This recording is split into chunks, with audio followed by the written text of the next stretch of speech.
El día que cumplí 18 años, mi papá tocó la puerta de mi dormitorio y me dice, bueno, jovencito, ¿cuántos años cumple? 18. Bueno, hoy día se acabaron mis obligaciones contigo. Aquí tendrás una cama y vas a tener un plato de comida, sí, pero plata no vas a tener. Si quieres estudiar, trabajas y te lo pagas. Yo no mantengo eso. Aquí se acabó. Tengo que decir que ese es el mejor favor que me hizo mi papá en la vida, porque eso fue trascendental. Carlos Gálvez es un líder empresarial. Fue presidente de la Sociedad Nacional de Minería, Petróleo y Energía y también vicepresidente de Compañía de Minas Buenaventura, donde ejerció gran parte de su carrera aprendiendo de don Alberto Benavides de la Quintana.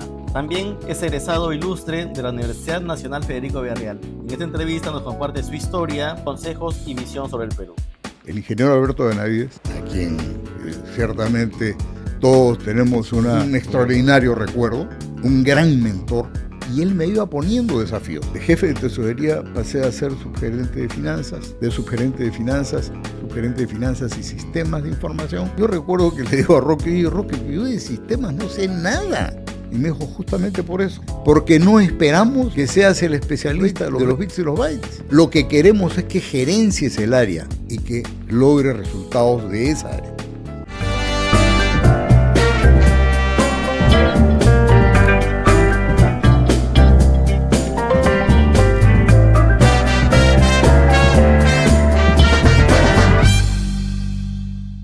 Quiero agradecer a nuestro auspiciador Rapifac, la plataforma para que puedas tener el control de tu empresa, desde la contabilidad, facturación y más. Rapifac está dirigido para empresas grandes, medianas y pequeñas. Conoce más en www.rapifac.com.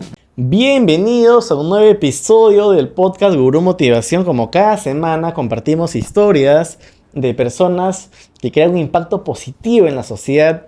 Quiero agradecerles a todos ustedes por todo el apoyo que nos han dado en el lanzamiento del podcast inmersivo. La verdad que tanto para mi invitado, para Edwin Maguiña, como para mí ha sido muy satisfactorio ver los comentarios sobre todo. Y como le digo, ya estamos trabajando en próximas ediciones, así que atentos.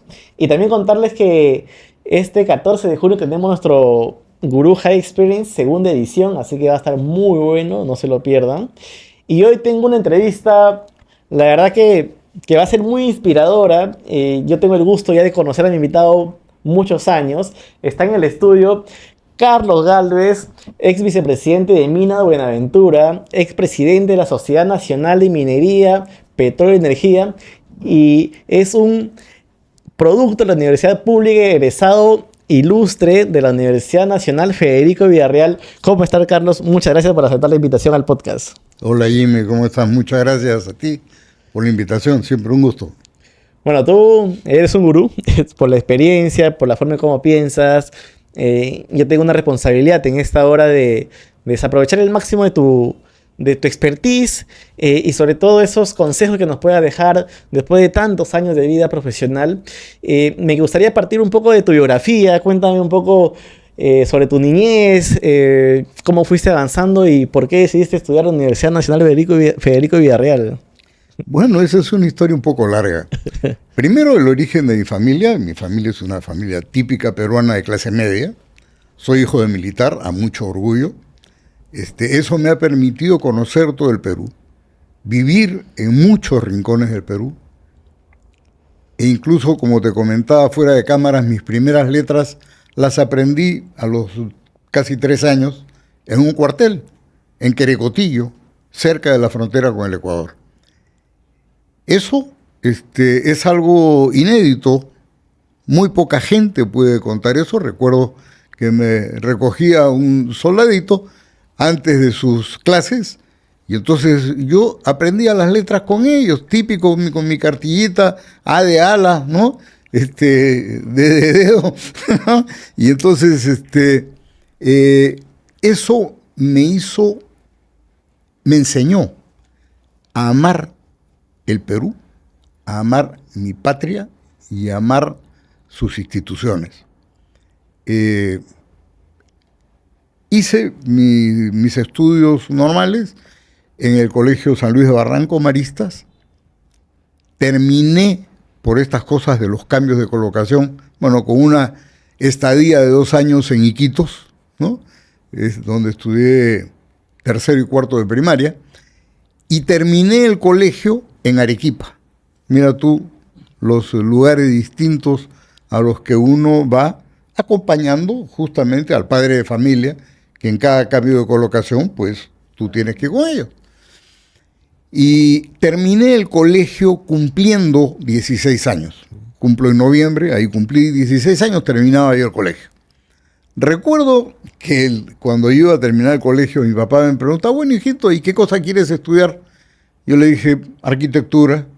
Ah, sí, ¿a dónde quieres estudiar arquitectura? Bueno, yo quiero ir a la uni. En ese entonces era pues un conflicto permanente de estudiantes de la universidad pública con los policías agarrándose a pedradas, ¿no? Bombas lacrimógenas, huelgas permanentes. Mi papá me dijo, mira, no, ¿a dónde te vas a ir además? Bueno, me voy a vivir a la casa de mis abuelitos. Vas a matar a tus abuelitos. Me dijo, mira, te hago una propuesta. Te sugiero que te presentes a la escuela naval. Si te gusta, te quedas. Si no te gusta, te vas. Pero acabas de cumplir 16 años y eres muy mocoso para estar viviendo solo.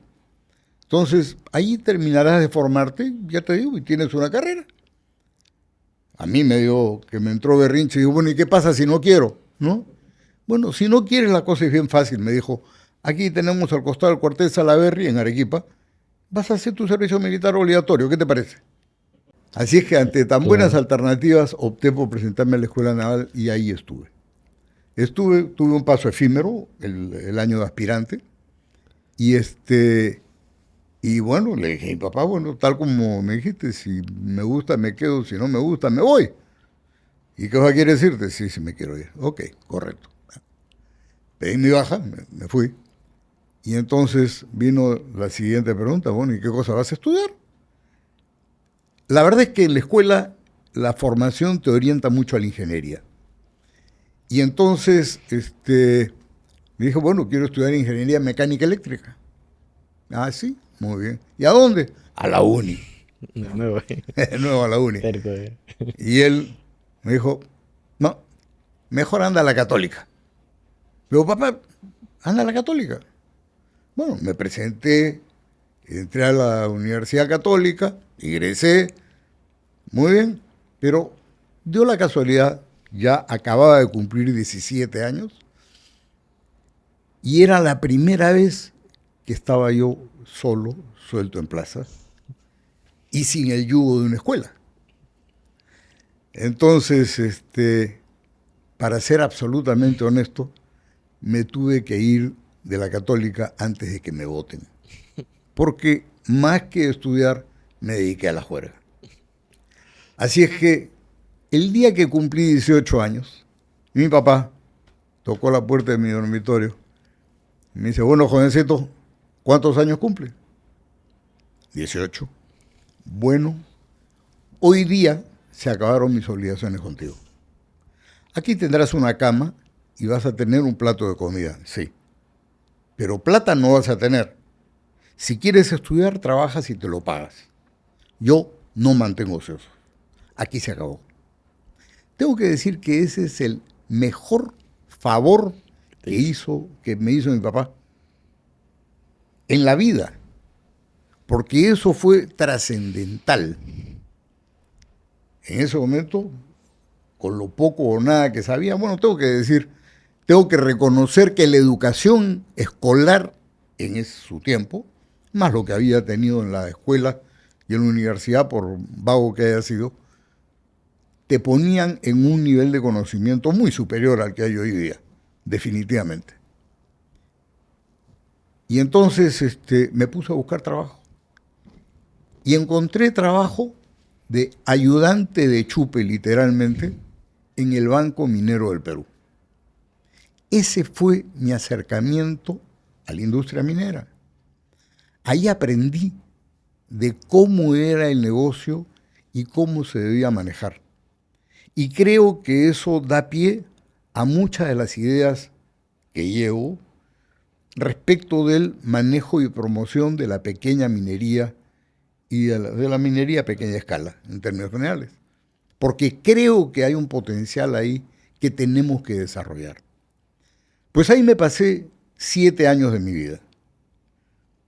Caí en un área, ahí tuve la suerte, en un área donde habían 4 profesionales economistas jóvenes digo, eran 7, 8 años mayores que yo, o sea, recién graduados o poco tiempo más.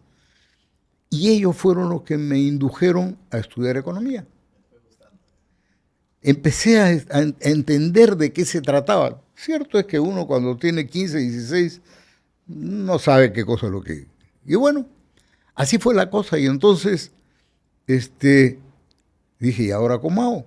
El Banco Minero en ese entonces quedaba donde hoy queda la SUNAT, en la avenida Wilson, Garcilaso de la Vega, y muy cerca, relativamente cerca, a la Universidad Nacional Federico Villarreal, que coincidentemente me ofrecía la Facultad de Economía y también la posibilidad de estudiar de noche, cosa que yo pude hacer mi carrera trabajando en el banco y tenía clases, recuerdo mucho, tenía clases a las 6 de la mañana hasta las 8, de ahí me iba a trabajar, entraba a las 8:15, luego al mediodía mi jefe, muy generoso, en lugar de que yo me fuese a almorzar, me permitía que a las 12 del día hasta la 1:30, que era la hora del refrigerio, yo me fuera a clases.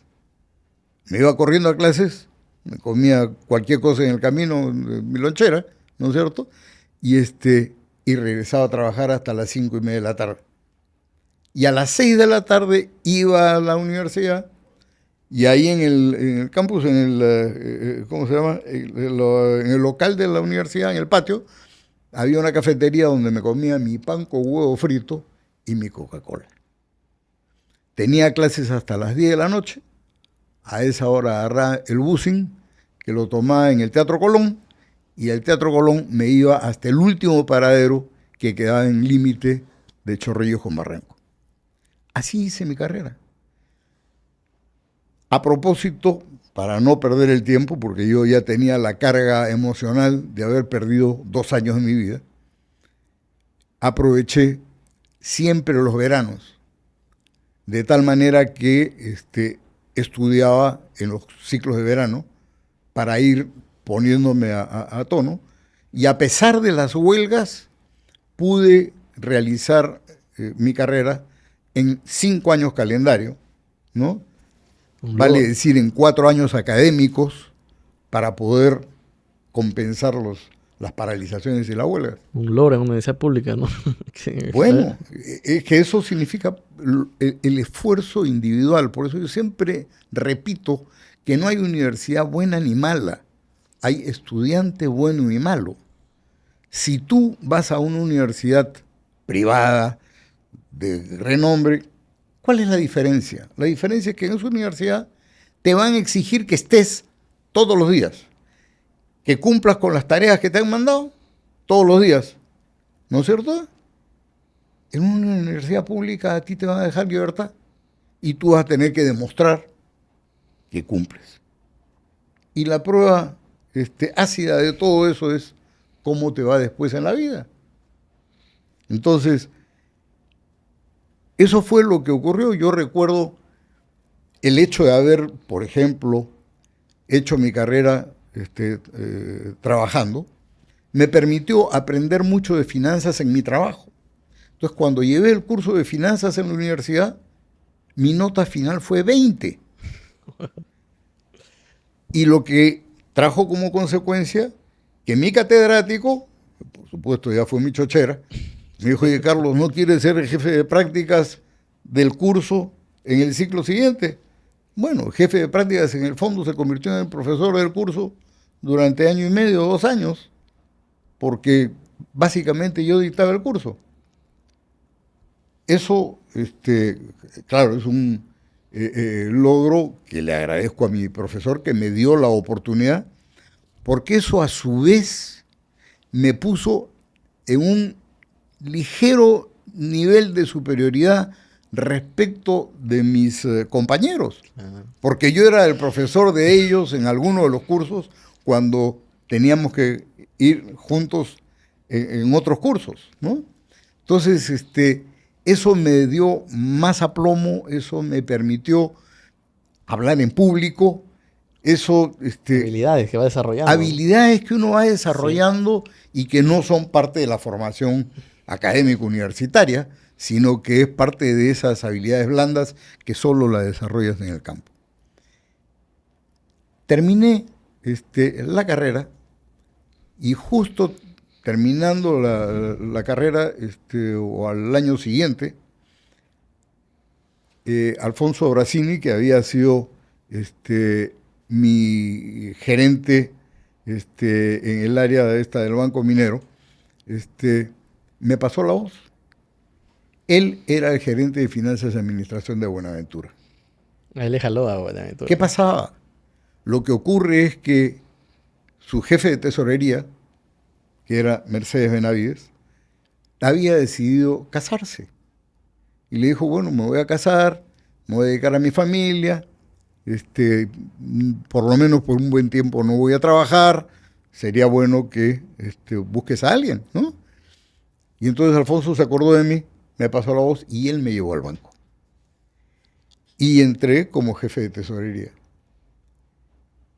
¿Qué ocurrió ahí?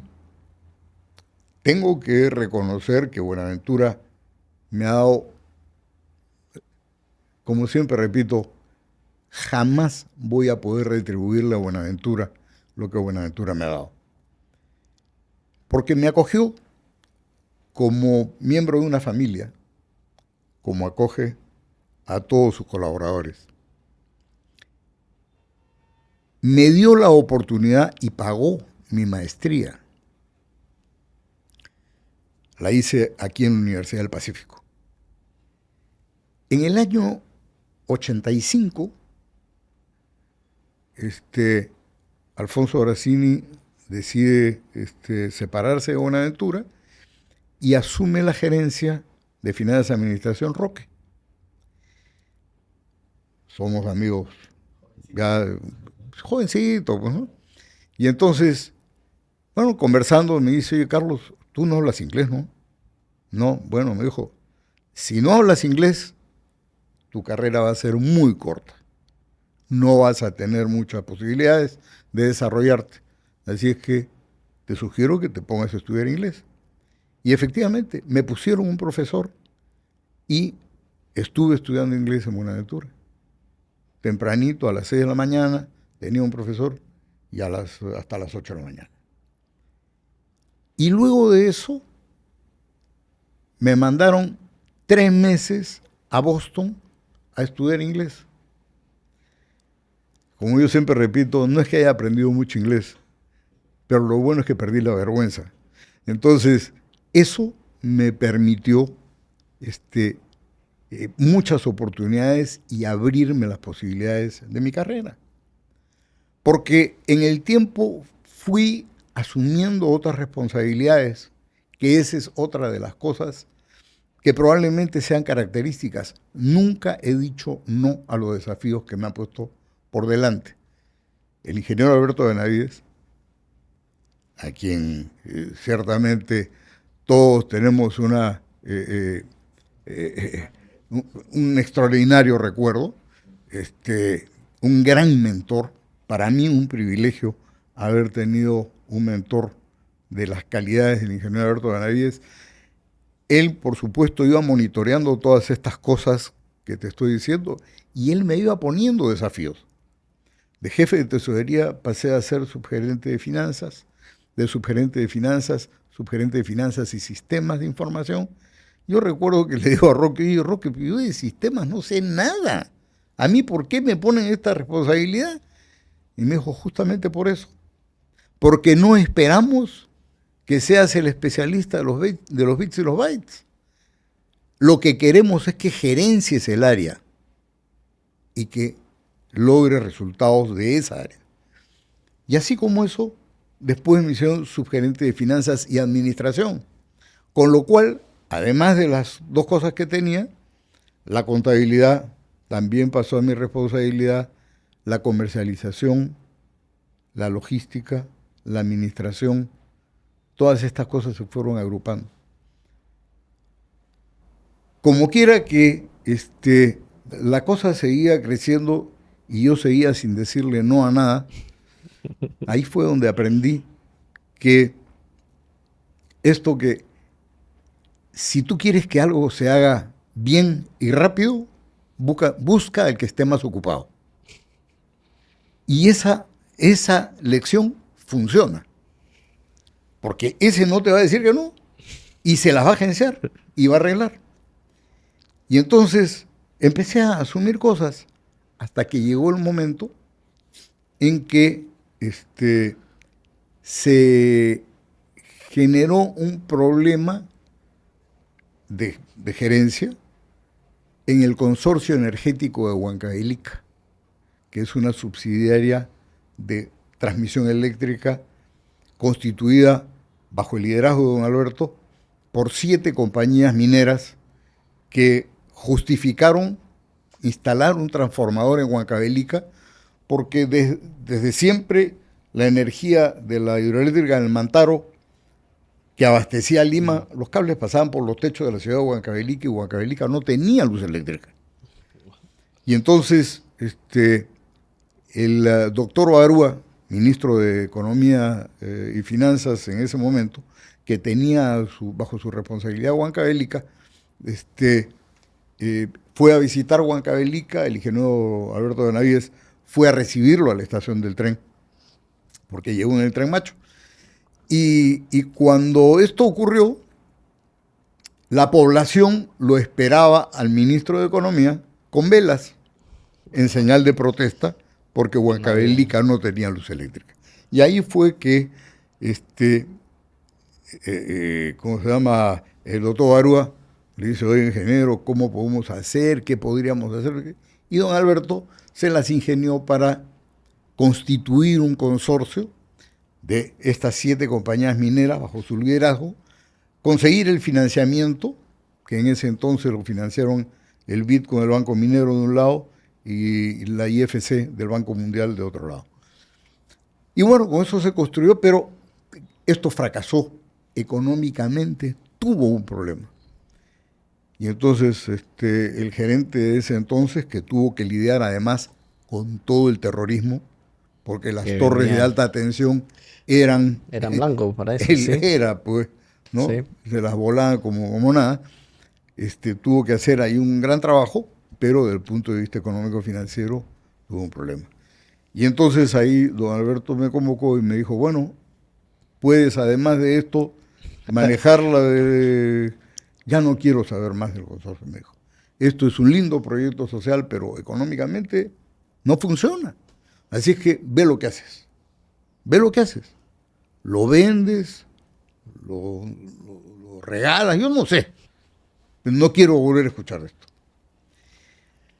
En ese momento recuerdo, me puse a pensar y pensaba, llamé al ingeniero residente, al ingeniero Reinel Aspilcueta, que en paz descanse, que era un hombre que se había batido durante años, los años de terrorismo, recogiendo piezas de la chatarra de Electroperú, porque les volaban las torres más grandes, seleccionando las piezas que podían ser utilizadas en las torres más chicas nuestras y poderlo usar.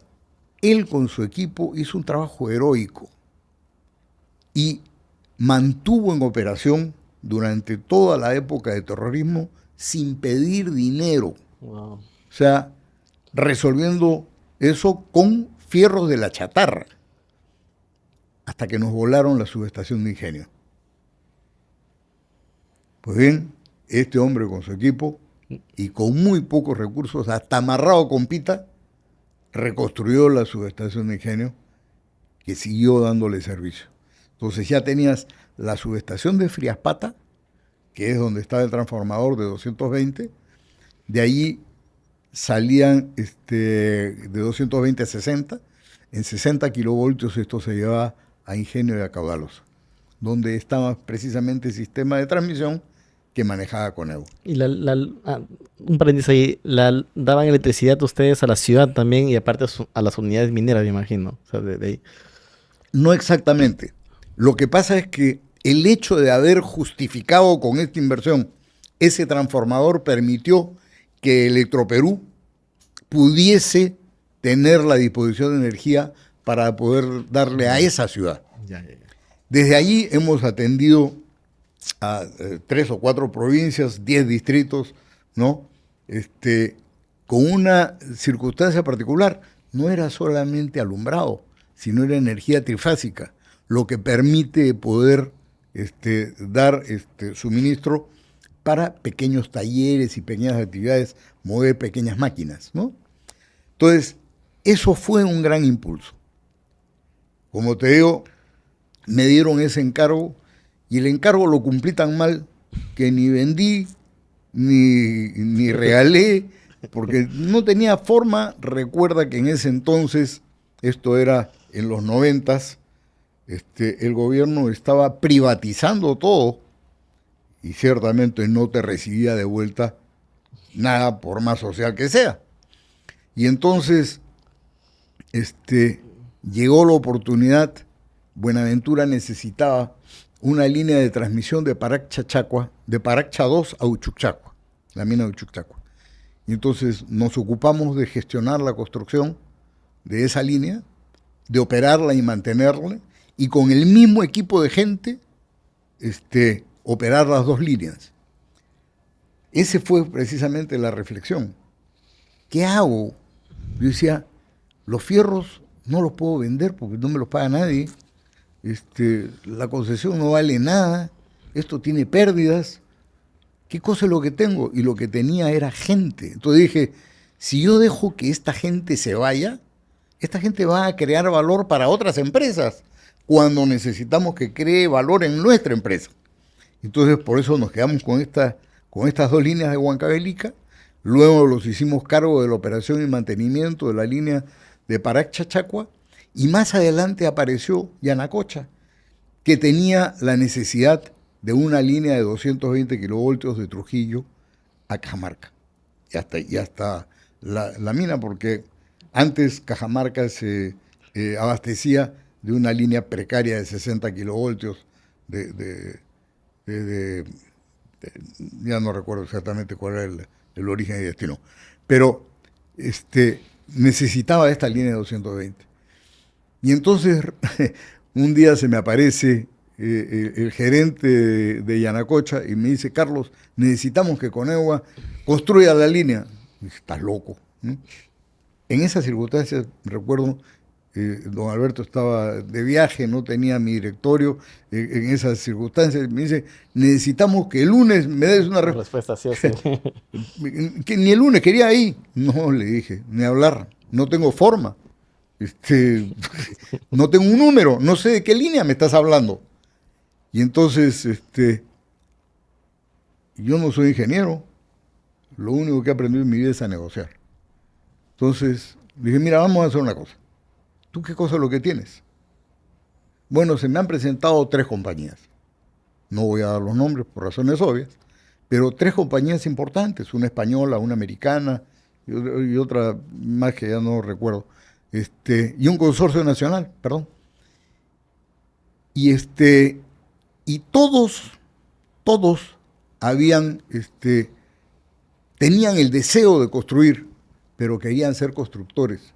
Y Yanacocha no tenía en ese momento los recursos para poder hacerse de la línea, o sea, de la inversión. Y entonces, yo dije, mira, hagamos una cosa.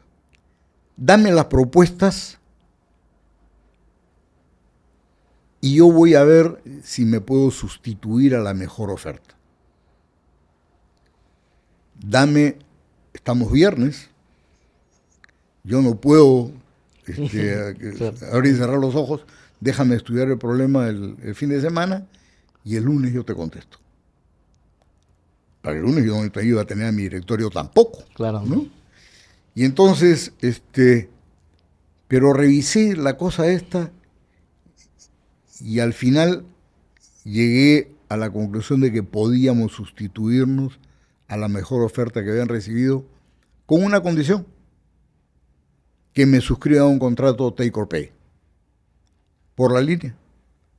No para que me paguen lo que consumían, sino para que me paguen por el uso de la línea. Igualito que el peaje de una carretera. Y entonces, en esas condiciones, me comuniqué, el directorio me dio la aceptación, fuimos para adelante, construimos la línea, la operamos y fue un éxito. Fue tan mal cumplida la misión que me dieron, que ya teníamos entonces no solamente eso, teníamos la operación de la otra línea de Chuchacua, teníamos la otra línea de Trujillo-Cajamarca para Yanacocha, y entonces apareció la necesidad de construir una línea de Cayay a Ares para Orcopampa. También lo hicimos así. Y finalmente, con los resultados económicos y la mirada distinta respecto de la energía, pasó el tiempo, voy a tener que regresar a la parte académica para ponernos en la línea de tiempo.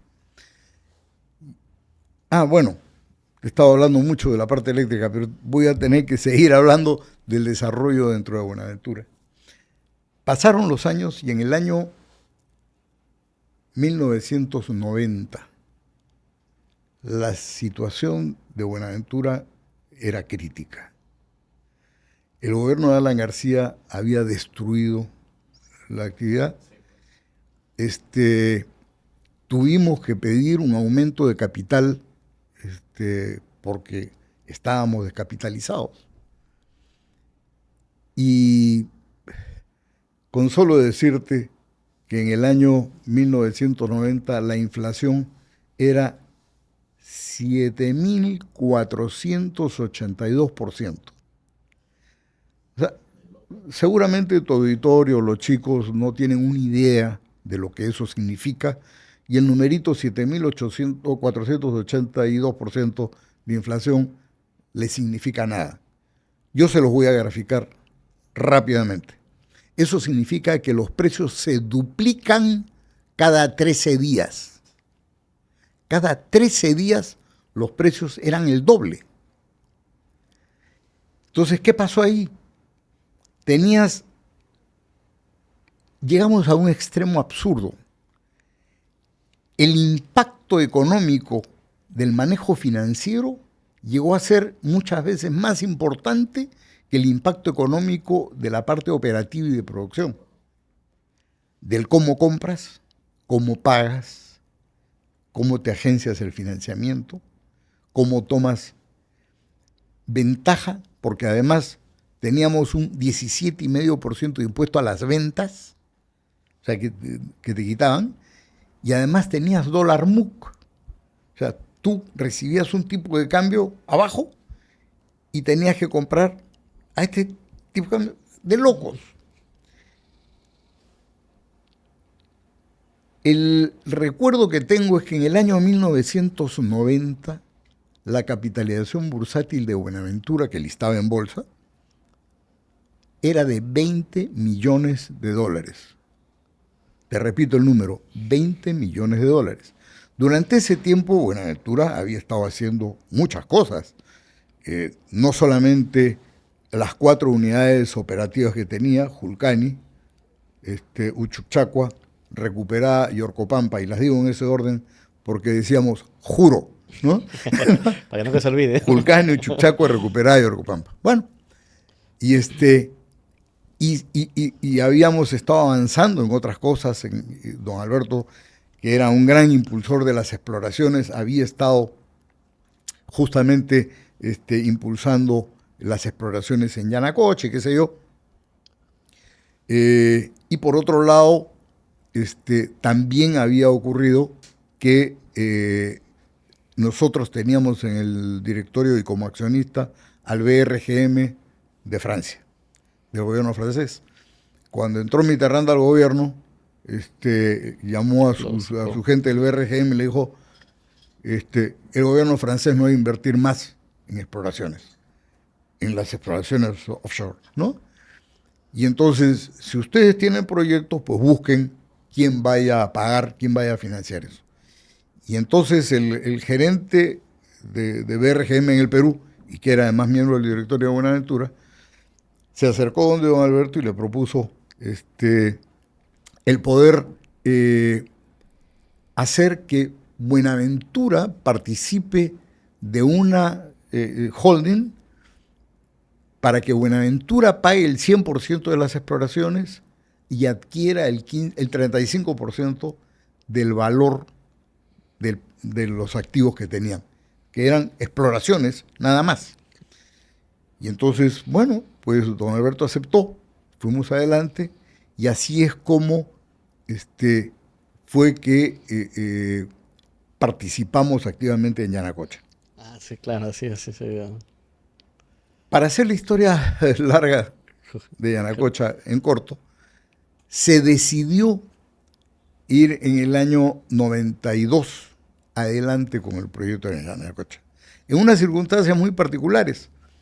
Recuerdo que habían invitado el directorio de Newmont a don Alberto para que les dé su visión del Perú, ojo, año 1992. El día que viajó don Alberto, Sendero Luminoso puso una bomba en la esquina de su casa, donde estaba el Instituto de Libertad y Democracia, ¿no? Si no me equivoco, y le volaron todos los vidrios de las casas de don Alberto, ¿no? Y entonces cuando lo hacen pasar al directorio de Newmont, a don Alberto, a que cuente, a que dé sus opiniones, cuál era su perspectiva del Perú, don Alberto, cuenta él, que le dice, la verdad es que me siento muy mal, ustedes quieren que les explique cuál es el futuro del Perú y políticamente miren lo que ha pasado. Con mucha vergüenza tengo que decir que anoche han puesto una bomba a una cuadra de mi casa y han volado los vidrios de mi casa. Y entonces había un director de Newmont, irlandés, y le dijo, oye Alberto, no se preocupe, eso en Irlanda pasa cada rato. Entonces, ¿no? Y bueno, parece que eso distendió mucho la reunión y efectivamente optaron por ir adelante. Bueno, pues Yanacocha se puso en marcha en el año 93. Su primer año de producción fue algo así como 50.000 onzas de oro. Ya para el año 94 estuvo más cerca de los 500.000 onzas y en el año 95 estuvo ya en 850.000 o algo así onzas. Ya no recuerdo los números exactos. Pero lo cierto es que eso permitió que Buenaventura pasara de los 20 millones de capitalización bursátil a 356 millones de dólares ese año. En esas circunstancias, varios bancos de inversión entusiasmaron a don Alberto, a Roque, al equipo de Buenaventura, para levantar capital en la Bolsa de Nueva York.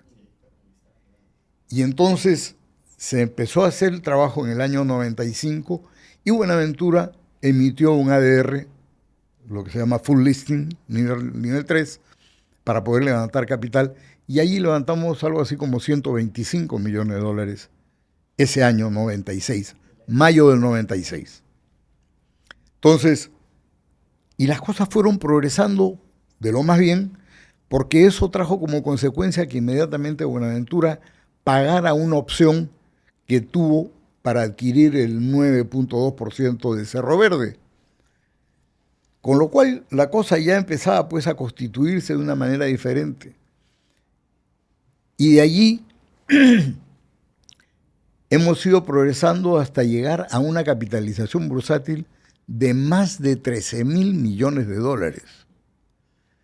O sea, 20 millones en el año 90, 356 millones en el año 95, perdón, sí pues, y más de 13.000 millones hacia el año 2000. Para el año 2005, Cerro Verde tenía que ampliar sus operaciones. En realidad se le agotaban los óxidos y los sulfuros secundarios y tenía que construir una planta de flotación para ya los sulfuros primarios. Y en esas circunstancias también recuerdo otra anécdota. Sí, así es. Otra anécdota fue que me llama don Alberto un día a su oficina y me dice: oye, Carlos, está viniendo Tim Snyder. Tim Snyder era el Chief Operating Officer de Phelps Dodge en ese momento, con su equipo de gente, y me han invitado a almorzar. Roque no está de viaje, Raúl también está de viaje. ¿Tú crees que me puedes acompañar al almuerzo con esta gente? Encantado, don Alberto. ¿Qué más puedo decirle? ¿No? Y entonces, pero dígame usted una cosa. ¿De qué se trata? ¿Hay algún tema en particular que vayan a tratar con usted? Bueno, me dijo, creo que van a venir a hablarnos sobre la construcción de la planta de flotación que quieren construir. Esto es una inversión de unos 800 millones de dólares. Y entonces yo le digo, don Alberto, ¿se animaría usted a proponerles que Buenaventura en esta circunstancia pueda participar de un aumento de capital, si ellos lo hacen, para poder llegar al 20% de capital de Cerro Verde? No es mala idea, me dijo. Total, se lo propongo en el almuerzo. Si me dicen que sí, sí. Si me dicen que no pasa nada. Perfecto. Así que nos fuimos, recuerdo, nos fuimos a almorzar al privado de la carreta y estaba todo esto y comienza pues Tim Snyder a contarle toda esta cosa del proyecto. Y entonces le dice, oye, ¿y cómo van a financiar esto? Bueno, vamos a tener que hacer un aumento de capital, vamos a tomar financiamiento, estamos viendo esto con JBIC, con el banco japonés. Y bueno, creemos que vamos a poder, era la planta de flotación más grande del mundo en ese momento. Wow. Y entonces don Alberto le dice, ¿y ustedes considerarían que Buenaventura pueda participar en en el aumento de capital, pero no solamente por nuestro 9%, sino para ver de crecer al 20%? Y dije, bueno, no sé, no tengo la última palabra, pero déjeme conversarlo. Total, ¿no? Así que se fue con el encargo de conversarlo. Y entonces, ¿y por qué es que se daban estas circunstancias especiales? Primero porque el precio del cobre estaba caído. Phelps Dodge no estaba en muy buena posición. Sí, en unas condiciones para que... Tenían necesidad porque los óxidos y los sulfuros secundarios se estaban agotando y los tiempos se acortaban para construir la planta. O sea, llegaron justo en el momento preciso. Pintadito. Entonces, ¿cuál no fue la sorpresa cuando dijeron, oiga, sí, podría ser? Y se hizo la estructuración y se financió. La otra cosa interesante, que fue un aporte bueno, fue que, como mencioné, Phelps Dodge estaba trabajando esto con el JBIC, con el banco japonés, y entonces había un equipo chileno que estaba manejando esto, mejor dicho, un equipo de Phelps Dodge, pero que desde Chile estaba manejando el financiamiento. Y entonces, les digo, oigan, el JBIC, por sus sistemas, por sus formas, los japoneses se van a tomar demasiado tiempo, demasiados protocolos, y no vamos a llegar a tiempo, y no sé si será lo más conveniente. Yo les sugiero que consigamos el financiamiento con una emisión de bonos local, que la suscriban las AFPs, que necesitan dónde invertir, y acá hay buenas oportunidades. Y entonces aceptaron, después de muchas idas y vueltas, y resultó ser un financiamiento súper exitoso, mucho más rápido y mucho más barato que el que podíamos haber obtenido en JBIC.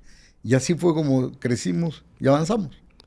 Pasaron los años, Ya después de eso, me nombraron vicepresidente ¿En de qué año Finanzas le y nombraron? Administración.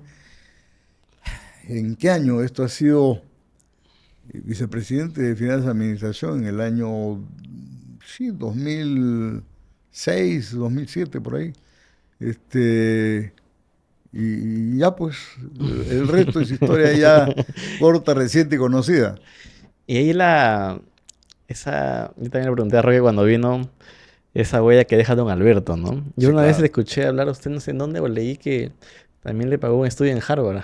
Pero claro, es que esa otra parte que no he contado, Sí, en perdón paralelo. por Está bien, está ir bien. con las líneas de tiempo cruzadas, pero no solamente la maestría, sino que cuando terminamos de listar en el año 96 la compañía, me propone Roque para convencer a don Alberto de mandarme a Harvard a estudiar el Program for, ¿cómo se llama El PMD, el Program for Management Development, ¿no? Y ahí fue en el año 97.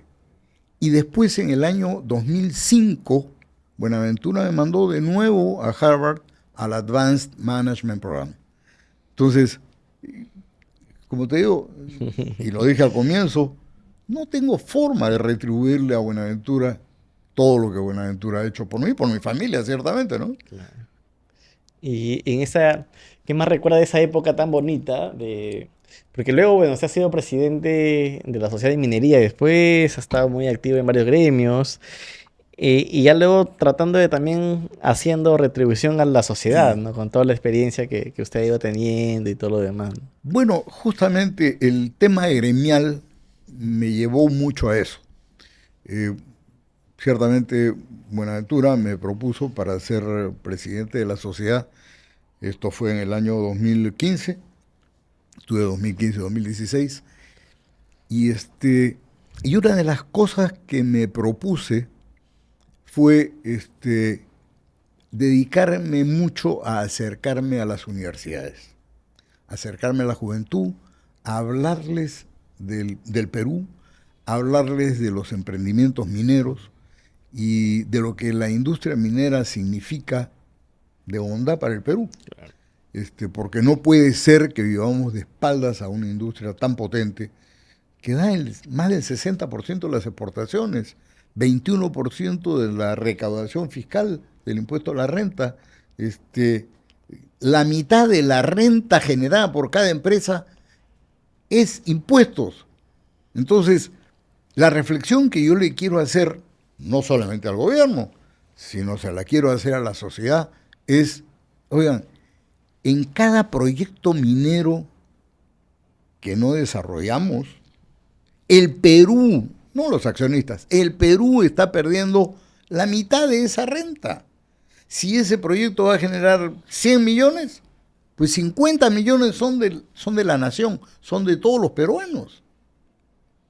¿Cómo es posible que se opongan a recibirlo? Porque esto sí es absolutamente formal, paga todos los impuestos. Y entonces, si tienes, ¿cómo es que nos hemos dado el lujo de pasarnos más de una década con un portafolio de 60.000 millones de dólares de proyectos y no lo hayamos construido? Mira, en estos momentos el Perú produce pues cerca de 2.8 millones de toneladas de cobre y debiera de estar produciendo por lo menos 1 o 1,5 millones de toneladas más de cobre en proyectos del cobre, del norte, y por lo menos 1 millón de toneladas de cobre más en proyectos del sur. El Perú está en perfectas condiciones de ser el primer productor de cobre del mundo. Y estamos permitiendo que la República Democrática del Congo nos haya quitado el segundo lugar. Y no estamos haciendo nada por quitarle el primer puesto a Chile. Nosotros tenemos minas más jóvenes, que por lo tanto tendrán más altas leyes, que tendrán más bajos costos y que podrán contribuir muchísimo al desarrollo de todo el Perú, y no lo estamos haciendo. Y eso es con el avance de la tecnología, la inteligencia artificial, los minerales como el cobre van a seguir vigentes y nuevos. O sea, no estamos aprovechando esa ola, se puede decir, que viene en el mundo, ¿no? O sea, Mira, con ello Vamos a poner cerrar la cosa en brechas. perspectiva. Cuando yo comencé en minería, el precio del cobre era de 65 centavos la libra. 65 centavos la libra. Wow, Hoy día estamos en $4.10. mira cuánto se ha valorizado. O sea, tenemos que poner en valor toda la riqueza que tenemos. Y para eso tenemos, por supuesto, gente muy capacitada, tenemos tradición minera, tenemos todo por hacerlo. Tú me hablabas hace un rato, tenemos gente que fabrica equipo minero que muy poca gente sabe que se hace, ¿no? Y que se exporta además, ¿no? ¿Qué cosa nos está pasando? ¿Por qué es que no estamos caminando en la dirección correcta? ¿Por qué no estamos? Mira, el Perú es el único país de Latinoamérica que todavía no recupera los niveles de visitas turísticas prepandemia. Estamos 25% por debajo de los niveles de visitas turísticas. ¿Y eso por qué? Por seguridad. ¿Y eso por qué? Porque en el Cusco le ponen dificultades al turista para comprar sus tickets por internet, sí, para poder hacer su paquete turístico, porque el gobernador regional no quiere o está afectando el hotel de Santuario. Todas las condiciones adversas para el turismo, cuando nosotros en estos momentos ya debiéramos estar en 6 millones de turistas en lugar de estar en 3.300.000, y debiéramos estar apuntando a 10. Te doy un dato. España, con 48 millones de habitantes, recibe 94 millones de turistas. O sea, reciben 1.9 turistas por cada habitante. En el Perú recibimos menos de 0.1 turistas por habitante. Y bueno, con si nosotros hiciéramos lo correcto, debiéramos estar apuntando a ese indicador. Estamos a menos del 5% de lo que hace España. Y ponte a pensar en una cosa. Cuando tú hablas de turismo, estás hablando del restaurante, estás hablando del guía turístico, estás hablando del niño, que tú has estado en el Cusco, es decir, con una picardía, lindos además, te hablan en español, te hablan en quechua y te dicen algunas frases en inglés y te dicen, tú te imaginas a esos niños que sin ningún entrenamiento te guían y te llevan, si tuviesen una guía formal, una enseñanza formal de turismo. O sea, ¿qué falta ahí? El liderazgo, como hablábamos. O sea, ¿qué nos detiene? Porque eso? todo está por hacer. Y en el camino, ¿qué es lo que está ocurriendo? Se nos han ido cerca de 600.000 chicos, jóvenes, de los más preparados, se nos han ido del Perú. Y lo que nosotros necesitamos es precisamente esa gente preparada, con conocimiento, con entusiasmo. Estamos haciendo que nuestros mejores jóvenes se vayan a trabajar y a ofrecer, lo que yo hablaba hace un rato de la gente de Conegua, ¿no es cierto? Voy a dejar que se vayan a otro país o a otra compañía. Cuando acá lo necesito, me faltan manos capacitadas y técnicas para construir lo que tenemos que construir en el Perú. Todo está por hacerse. Nosotros debiéramos estar creciendo a tasas asiáticas, pero de las antiguas. 8, 9, 10% por año. No hay ninguna razón para que no estemos haciendo eso. Y sin embargo estamos arrastrando los pies. Si el mundo tiene algo, es dinero. Lo que al mundo le falta son buenos proyectos. ¿Y quién tiene los buenos proyectos? El Perú. Entonces hay que ser pues un quedado, ¿no es cierto? Para perder todo eso. Para perder esas oportunidades. Ya te digo, tú anda alrededor del mundo y la gente está buscando qué oportunidades de inversión hay. Por eso es que mientras acá nos la pasamos diciendo, uy, ¿ahora qué hacemos? Uy, ¿ahora qué hacemos? Oye, ¿qué hacemos? Está todo por hacerse. En el extranjero lo que le falta son proyectos. Aquí lo que tenemos son los proyectos. Traemos su dinero y lo invertimos en el Perú. Y en esa línea de su crecimiento y como quien va, que no lo creía, llevamos una hora conversando, a mí me ven muchas personas que son empresarias o emprendedoras, de todo tamaño, de grandes, pequeños, porque somos un país que pese a todo, el emprendimiento se sigue moviendo, ¿no? Porque es el sueño peruano, ¿no? De crecer y dar bienestar y todo lo demás. Pero siempre ese reto es cómo escalo mis negocios o cómo gestiono mejor para seguir creciendo, ¿no?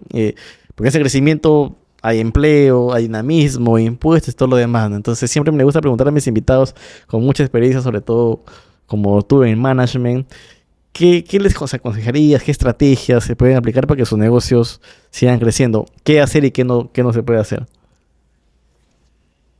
Todo esto pasa de lo más elemental y sencillo a lo más Sí. complejo. ¿Qué es lo más elemental? Es que todos y cada uno de nosotros tengamos un comportamiento adecuado. Y comportamiento adecuado significa que sigamos las reglas, que respetemos las instituciones y que nos comportemos como gente que brinda seguridad, porque desea también seguridad. Si logramos esas tres cosas, vamos a poder lograr un ecosistema, ¿ok? De emprendedores. ¿Cómo se ha constituido el Emporio de Gamarra? Ese es un ecosistema, Es un ecosistema, sí, ¿no es ¿cierto? cierto? Ok, si tú pones juntos a los que tienen que manejar bares, restaurantes, tiendas, bodegas, lo que fuere, y los tienes con seguridad, entonces ellos van a poder, primero, sentirse seguros, segundo, poder crecer. ¿Por qué? Porque va a haber más afluencia de gente que va a hacer consumo. Y todo esto reactiva. Quiero regresar al número que te he dado hace un momento respecto al turismo. ¿Tú te imaginas, haciendo la equivalencia del índice español al peruano? El Perú debiera estar recibiendo 64 millones de turistas. ¿Tú te imaginas 64 millones de turistas por año en el Perú gastando, no sé, pues esa gente gasta $1.000 diarios? Son 64 mil millones de dólares Uf. que tienes Mm. adicionales al Producto Bruto y que va directo ¿a dónde? Al bolsillo de los restaurantes, de las tiendas, de los Empieza lugares de entretenimiento que están a moviendo al dinamizar. taxista, que Sí. están al guía turístico. Eso te cambia la faz, te cambia la actitud. Gracias por acompañarnos, Carlos, y darnos una masterclass de vida. Yo la vez pasada creo que te invité a un evento y te dije, ¿qué consejo le darías a los jóvenes? Y ahí diste unas palabras un poco fuertes. No sé si te has mantenido en esa idea o qué le dirías ahora. También a mí hay muchos papás y también muchos jóvenes. ¿Qué consejo le darías? Yo soy muy malo para dar consejos. En realidad, como ves, he cometido muchos errores en mi vida. Así que creo que no soy de lo mejor para dar consejos. Pero la primera cosa que si tengo que decir algo es que se despabilen, que abran los ojos, que vean el potencial que tenemos y que nos pongamos a trabajar. No hay por qué estar discutiendo ideologías cuando lo que necesito es llenarme la tripa. O sea, están cambio de constitución. Ahí veía la vez pasada unos videos en el Congreso, un tipo que decía, necesitamos cambiar la constitución. ¿Así cuántos artículos tiene la constitución? No sabe. ¿Y qué cosa lo quiere cambiar la constitución? Ah, no sé. ¿Qué cosa quiere cambiar de la constitución?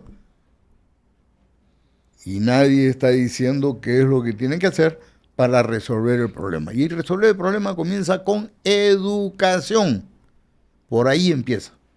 Y por eso yo, que soy hechura de la Universidad Nacional Federico de Villarreal, reclamo el reconocimiento de la educación pública. No deseo que destruyan la educación pública creando 100 universidades más. Fortalezcan las que tenemos. Sí. Eso es lo que tenemos que hacer.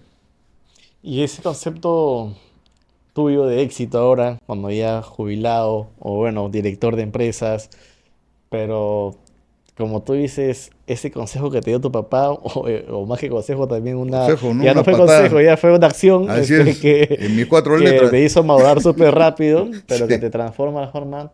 ¿Cómo ha ido cambiando ese concepto de éxito que tú has tenido en el tiempo? Mira, repito lo que te dije al comienzo, es el mejor favor que me hizo mi papá. Si no hubiera sido por ese impulso, yo no hubiera probablemente cambiado el switch.